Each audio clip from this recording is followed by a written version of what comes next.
Sa pagluluto guys, ito, iuna natin yung ating kawali. At iuna natin siya. Lagyan natin ng mga 8. Painitin natin yung kawali. Habang nag-iinit yan guys, maglalagay na ako ng oil. Ito yung ating oil. Kunti lang. Tansyahin lang natin, mga ganyan. Sa ating regado guys, maglalagay din tayo ng Kikkoman soy sauce, salt, and ginimix sa mix, seasoning. Kunti lang lalagay natin. Check natin yung ating apoy, hindi pa mainit. Kung ito ay maglalagay natin ng onions guys. Unahin ko yung onions kasi madali ito yung ating garlic. Madali siya masunog. Unahin ko lang yung ating garlic. Onions pala, hindi garlic. Ngayon guys, haluin na natin. Lakas ng aking apoy kaya umuusok-usok siya oh. Lakas sa apoy natin. Kainaan natin. Mga tulang.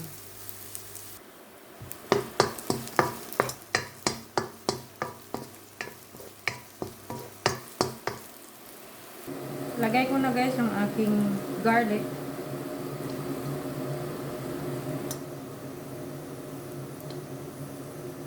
Mix natin. Guys, lagay ko na yung aking karne na baboy. Okay na yan siya.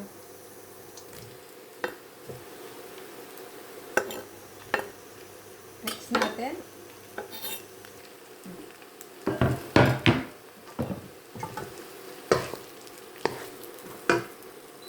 Lakasan ko na yung aking apoy at this time.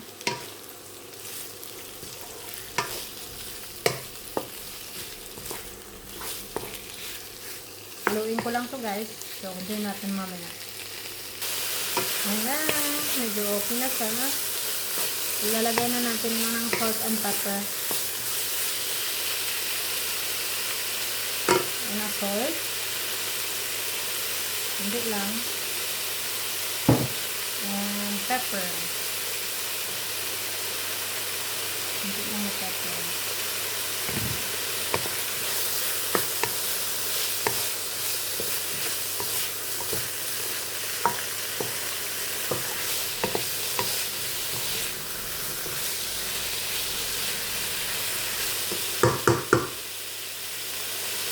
Ilalagay ako din sa mix. Kunti lang. Tapos mamasitas. Kunti lang din. Kunti lang din. Ang palasa lang ng ating kanin.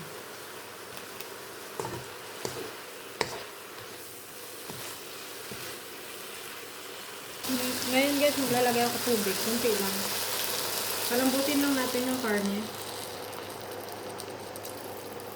Mga ganyan. Kunti lang siya.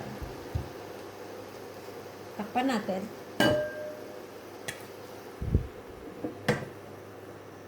So ngayon guys, lagay ko na yung gulay. Ay, init.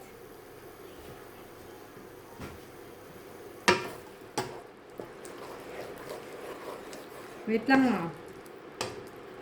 Lagay natin yung mais, kalabasa,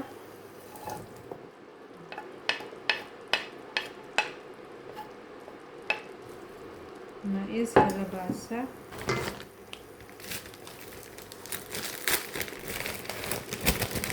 Wait lang, I'll be back. So, kunti lang ng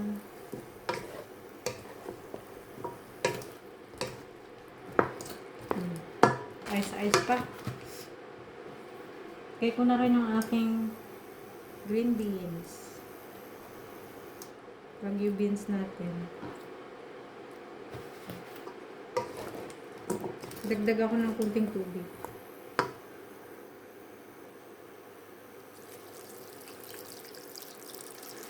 May pagkasabaw-sabaw yung chop suey natin.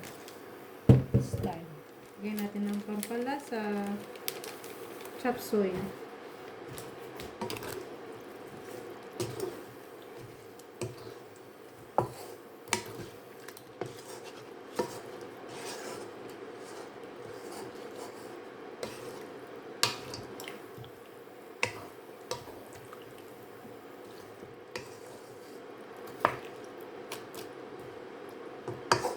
Okay. Gawin natin ng mga 20 minutes.